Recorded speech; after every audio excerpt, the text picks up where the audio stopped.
खुलुमबाय गोजोन फुंबिलिनि गासैबो बड'लेण्ड बुब्लिनि अनसायगिरिफोरखौ बरायग्रोबाय।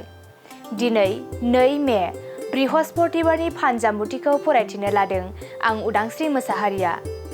फानजामुथिनि गिबियाव दं मेष राशि। आसा खालामनानै थानाय खामानिया जाफुंसार जानो हागौ। रंजा खुसियैनो साना बारलांनो हागौ। वृष राशि।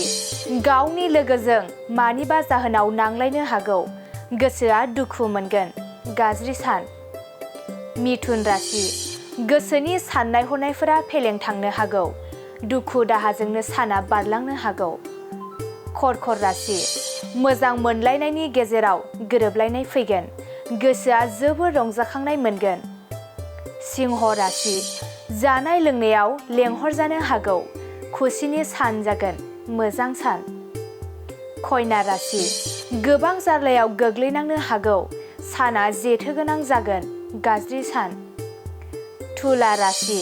समाजनि मोजां हाबा मावनो माबा मोनसे बिबान मोननो हागौ। साना गाहामैनो बारलांनो हागौ। वृश्चिक राशि। माबाफोर आनजाद होदोंब्ला उथ्रिसारनो हागौ। न'खराव गोजोन फैगोन। मोजां सान। धनु राशि।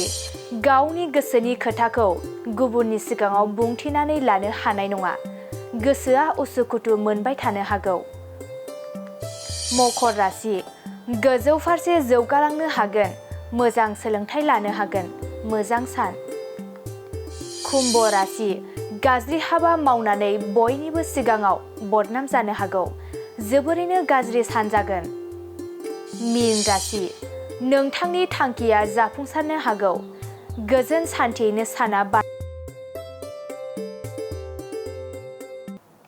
दिनै सानसेनि राशि फरायथिनायाबो एसेनोसै। आसा खालामो नोंथांनि दिनैनि साना मोजाङै मोजां थांगोन। बेखौ बड'लेण्ड बुब्लि नखरनिफ्राय मिजिंथिबाय। गोजोन्थों। मोनसे गोजोनथाव खौरां। नोंथाङा नोंथांनि न'खौ समायना रमायना जोंख्लाब माख्लाब खालामनो गोसो दं नामा?